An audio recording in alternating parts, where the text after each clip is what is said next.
In a dry, dusty place, where the sand sparkled gold, stood a mighty flat rock, all craggy and old.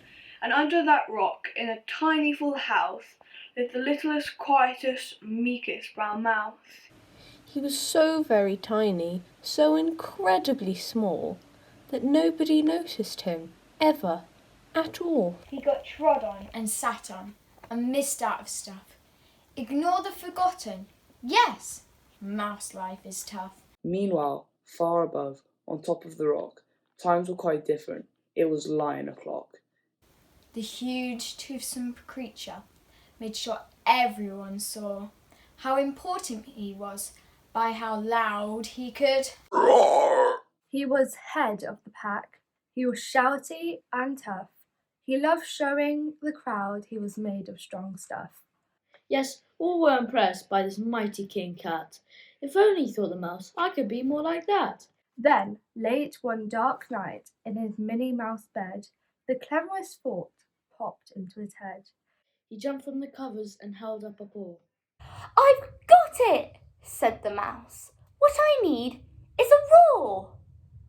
I mean, what if this mouse, with the tiniest squeak, was a little more grrr and a little less meek? Well, I'd still be the smallest of fuzzy brown mice, but I'd make friends and join in, and life would be nice. Yes, thought the mouse. I must find out how. I will learn how to roar, and I will learn it now. But gulp, oh my gosh, there's only one beast that could teach him a thing. But might make him a feast. It was time to be strong, take a chance. After all, forever was such a long time to feel small. So he made himself brave and thought like a winner. So he set off to the top, hoping not to be dinner. It felt like the scariest thing he could do, but if you want to change, you first have to change you. The further he climbed, the closer he got to the slumbering lion reclining on top, and at last as he stood on his tippet toes, he found himself suddenly nose to nose. Pardon me, wake up, Mr. Lion, you've got company. Squeak. Mr. Lion, what I've come for is squeak. Do you think you could teach me to roar? Well, as silence befell that twinkling plain, the lion opened his eyes and puffed out his mane. Time slowed right down, why it felt like a week. The lion opened his mouth and allowed an eek. The lion was shaking, his paws all a fumble. He was backing away with a scrambling tumble. Don't hurt me, he whimpered, oh try to be nice.